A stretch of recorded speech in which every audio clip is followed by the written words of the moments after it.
Detroit is a city on the brink. On one side, the dawn of reinvention. On the other, a gathering storm. The city's on the verge of financial collapse. Serious problems continue to grow with little money to solve them. Is the answer one the city can live with and the state can afford? The Challenge of Change, a Detroit 2020 interactive special that begins right now. Good evening. Welcome to our Detroit 2020 interactive special. Governor Rick Snyder and Deputy Detroit Mayor Kirk Lewis are here to answer your questions tonight. It is a critical time in our city's history, and our two guests are the point men for a plan that we all hope will get Detroit back on sound financial footing. Governor Snyder, Deputy Mayor Lewis, thank you both for being here with us tonight. Of course, it was about a year ago that we were here with you, Governor, and Mayor Dave Bing was in this particular seat over here. We'd hoped to have him with us tonight, but as you know, he is now recuperating from the surgery he had earlier this week. Yeah, so Mr. Lewis, let's ask you first, how is the mayor doing tonight? A lot of people are worried about him, and how are you keeping him up to date with everything that's going on? Well, he's doing well. You know, every day gets stronger. I generally meet with him every evening to kind of take him through the things that have gone on. And I can tell you the first couple meetings he kind of listened. The second couple meetings where he had a few thoughts, and then now he's giving me, you know, things to do. So he's progressing well. We expect him to get out of the hospital soon and be back to work full time in roughly 3 to 4 weeks. Well, good to hear that, because a lot of thoughts are certainly with him. And we hope the mayor's watching us tonight, and we wish you a speedy recovery. Before we get going right now, we want to invite you to join this conversation on Detroit2020.com. We're on Facebook and we're on Twitter. We're using the hashtag tonight, Detroit 2020. Well, there are a lot of twists and turns in this one, of course, so we want to bring you up to speed right now. Members of Detroit City Council are still meeting right now, in fact, to discuss a financial stability agreement.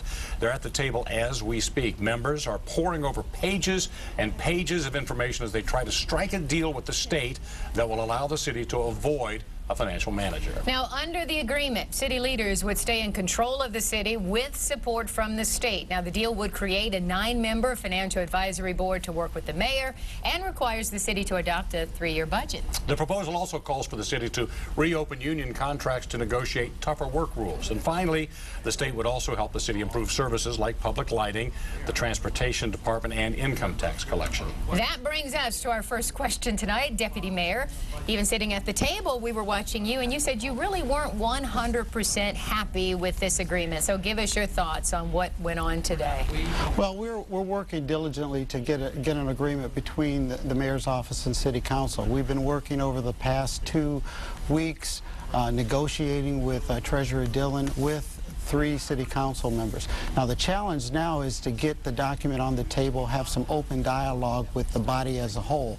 And that's what we're in the process of doing, and really fleshing out an agreement that we can sit back down and talk to the state on and really get this thing done. Mr. Lewis, we got a news release last night from your department saying that this financial stability agreement was jointly developed by the mayor's office, city council, and the state of Michigan. But watching the city council today, doesn't appear they feel like they've had much of a say at all in this. Well, the challenge is when you have 3 members of city council sitting at the table negotiating with the state and the mayor's office, you don't have the body, the city council as a whole. So now we have to reconcile the 3 to the whole, and that's the process we're going through. Governor Snyder, we've seen you out and about talking to the public about this very issue, of course. What are your thoughts, and what do you think the city council is thinking about this agreement before them today? Do you think we're making progress? Well, we are making progress, and I want to thank the mayor and Kirk and his team and the city council people who are part of this, because this is bringing people together. And that's the goal of all this. It shouldn't be an adversarial situation. It's not Detroit versus Michigan. It's Detroit, Michigan. And it's about the city running the city, but getting additional support. Because these issues have been out there for decades. And this is an opportunity to say, does everyone want to continue being part of a problem? No, it's time for a solution, and let's come together and put a solution in place where we can get Detroit on a path to growing. Because you've been out and about speaking to citizens in the city of Detroit, when you look at people one-on-one, eye-to-eye, do they say they trust you? Do they believe in what you're saying? Do they believe you're helping Detroit? Well, that's why I did it. That was really to go build that relationship. Because again, if you look at the history, too often it was like there's a governor in Lansing that doesn't appreciate, that doesn't engage, was the perception in many cases. And I'm proud to say my response to that is let's just go talk. Let's sit down and have a dialogue. And I'm proud to say I've been doing that before I was governor. I mean, literally, I tried to do that when in a Republican primary, spend time in Detroit building relationships, because you have to develop that over time. You don't get trust overnight. You have to earn it. What's the difference between this consent agreement that we were talking about and the financial stability agreement that you're calling it now? Are we just talking words, or is this something serious? Well, no, I think the real issue is the PA4 language. When we really sat down at the table early on, we tried, this is the city, tried to put a deal on the table that really didn't include PA4 language. Which is, just for the layman? It is the statute that allows the governor to appoint an emergency manager to the city. Okay. So our focus was getting the existing laws, using the Urban Cooperation Act, and trying to use the deficit elimination plan to really be able to kind of wrap an agreement around that. So, Governor, the city, basically their issue is they don't want to lose total control as they would in a consent agreement. Well, again, a consent agreement, they don't lose total control, and that's why I wanted to advocate for that so much, and that's the progress we're making on getting to that conclusion. An emergency manager is a tough situation. A consent agreement is where we came together and got an agreement, and the good part is I appreciate the city's approach. It's a financial stability agreement, and then it meets certain qualifications under certain parts of state law, and the fact that it meets more than one is fine. So you'd be satisfied if yeah, it's more we're just checking legal boxes to make sure it's in compliance with those things, and the point is there's a mutual agreement on how to work together, because my key concern is this issue's been there for years, and there's been a lot of talk and a lot of plans, and I just want to help the city achieve action by being a supportive partner. So, Governor, can you shut down people, especially in the city council, who say this is just a backdoor to an emergency manager and they really don't trust a consent agreement or a financial stability agreement because they feel like it's just a cloud over an emergency manager? Well, again, I don't want to shut down anyone. Democracy is where people can speak up, and I respect that. We just want to keep it peaceful and thoughtful and have a rational discussion.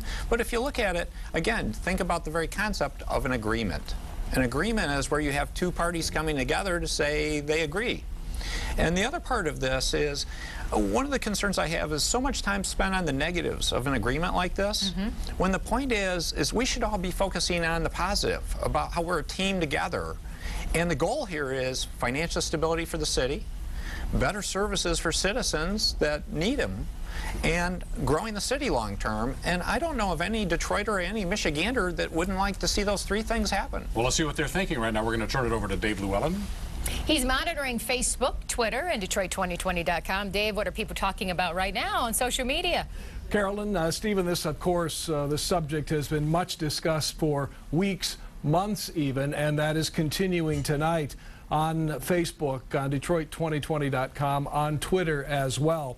And as we look at some of the comments on Facebook, on WXYZ.com and Detroit 2020, Mike Soto says, how is it fair that Detroit is treated differently than cities currently under an EM, that we're not as bad off as Detroit? That's one of the comments, a lot of questions. Also, we've got live chat going on our Detroit2020.com site, and a comment from Bernard there. How do you cut your way out of a problem that's been cut to the bone already for the past 30 years? So it is a hot button topic, to be sure, and we have an email question as well from one of our viewers. Elizabeth asks, and this is directed to the governor, why should the people in the rest of the state who are also struggling in this economy care if Detroit goes bankrupt? Governor? No, I love that question, because that's something that it concerns me when people even ask that question. And I'm always happy to speak up on it, because the answer is Detroit's really important to the state of Michigan. For Michigan to be a great state again, for us to truly reinvent our state, we need Detroit on a path to success again, back on a path to being a great city. And that's why we need to focus on this in partnership, because it's about all of us working together, and that's what gets me excited. It's time to do that. Mr. Lewis, can Detroit make it without anybody's help? Would you prefer to make it on your own? No, I think we've always said we want to have help. We support having No, not necessarily only money. Really, we really have to partner with the state, and that's really what we're talking about here, is creating a true partnership. Well, in some cases, it may be a little bit of financial resources to help the state, because I don't know of any kind of turnaround that happens in the private or the public sector without resources. And so it's important that we do that. All right, gentlemen, we're going to have to pause here. We're just getting started with Governor Snyder and Deputy Mayor Lewis. We're going to discuss a question a lot of people have been discussing in the recent weeks, and it's at the forefront tonight. Is this a racial issue? Stay with us. We'll be right back.